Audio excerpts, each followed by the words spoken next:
wanted to create this look for October and for Halloween, but not necessarily a costume. So something for people that, you know, they want to do something fun, but don't necessarily want to dress up in a full-on costume. So I thought this was a perfect look. I've been wanting to use this color for a long time, so I kind of created the look around it. This is the NYX Liquid Suede in Amethyst. And obviously this is not a color that you would typically wear every day, but I thought it was perfect for this month and perfect for October. And you know, you could even wear this if you're, you know, going somewhere to a party, but again, don't really want to wear costume. So if you guys want to see how I achieve this look, then just stay tuned and keep on watching. So I've already moisturized and primed my face, and I'm going to start with my Milani 2-in-1 Foundation and Concealer. This is a beautiful product. It gives a nice matte finish. It's pretty medium to full coverage and definitely looks very, very natural on the skin. So I love this foundation and I thought it would be perfect for this look. So I'm just blending it out, and I'm actually not placing it in the right under my eyes, where I'm going to actually add a different concealer. So going in with this Tarte Shape Tape Concealer in the shade Light. It is about 2 shades lighter than my skin tone, and as you can see, it is very, very light. And so it's going to do a lot of brightening under my eyes and all the other places that I'm going to place it.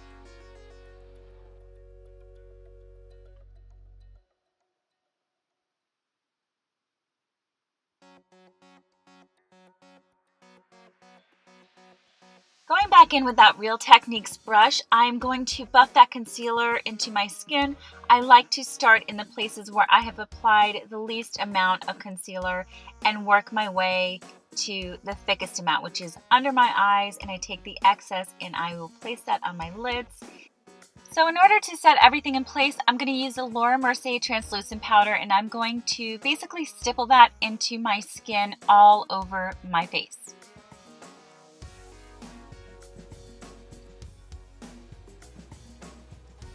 Moving on to NYX Tame and Frame in Espresso, I'm going to take an angled brush and I'm going to fill in my brows. Because I'm going to be using a pretty bold and pretty dramatic lip color, I'm not going too heavy on the brows.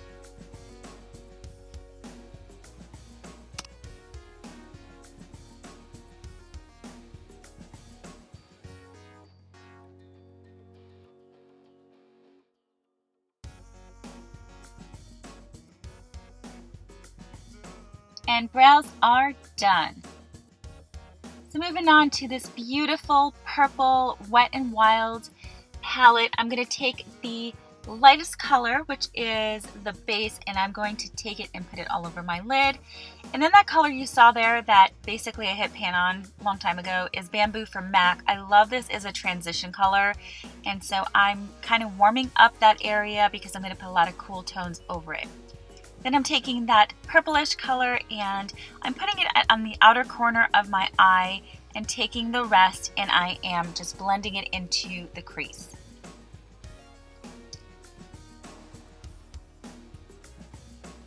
So what I'm doing here is I'm taking a little bit more of that same color and I'm just intensifying the look. Now moving on to the darkest color in the palette. It's like a purpley bluish color, and I'm placing it again on the outer corner of the eye, and I'm going to be blending that inward, but I'm also going to be dragging it in a little bit outward as well.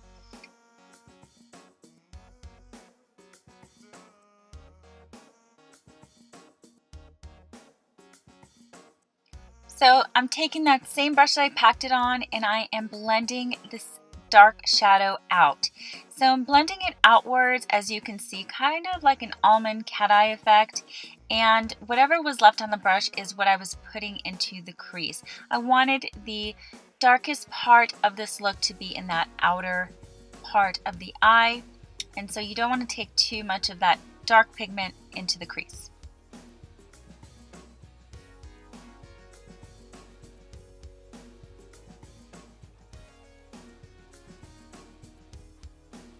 Then taking that beautiful pink color and a flat shader brush, and I'm just popping that all over my lid.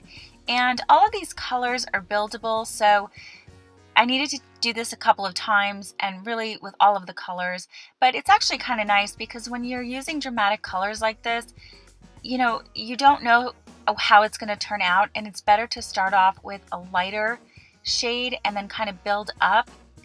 So that's what I like about these palettes, is you're able to build the color to the intensity that you want, which makes it a lot easier to work with bright colors.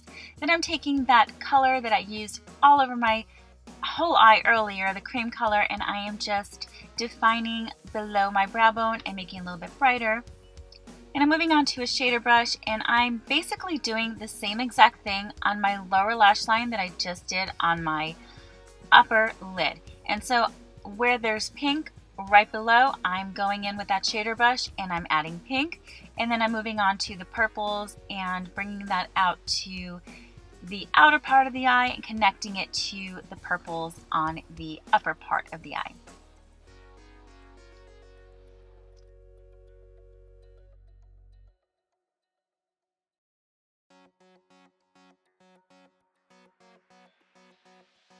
Then going back to that cream color, I'm popping that in my inner corner for an inner corner highlight, just to brighten my eyes a little bit.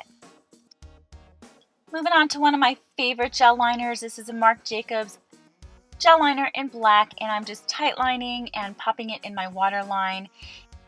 Then going back in with that smudgy brush, I'm going to just smudge any part of that liner that may have fallen below the lashes. And I'm going to contour. I'm using the same contour I've used forever since I've got it. I will change it up, I promise. But this is really, really, really, really good. So I'm just contouring in all the usual places.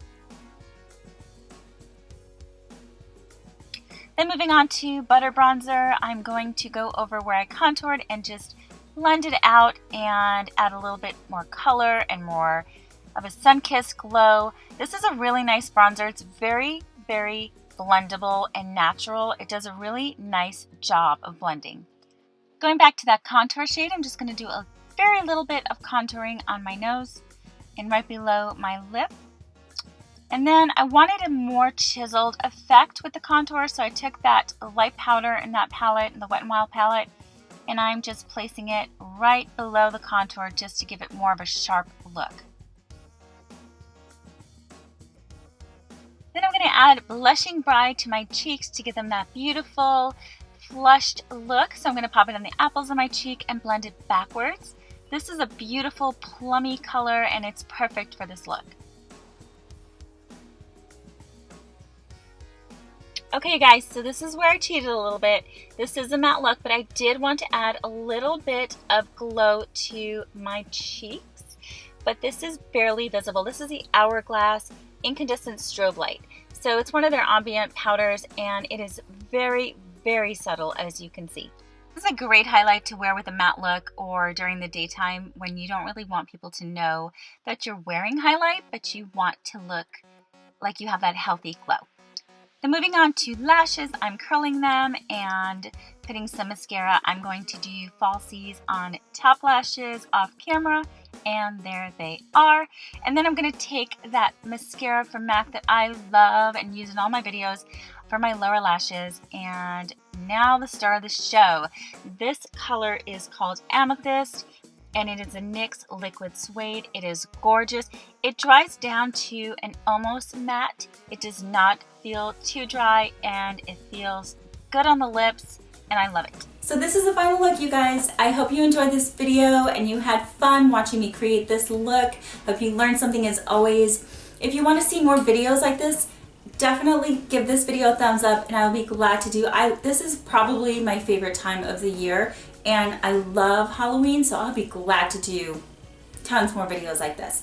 Costumes or just more kind of outside the box. So just either leave me a comment down below or give it a thumbs up. Anyway, thanks for watching as always, and I'll see you in my next video. Bye guys.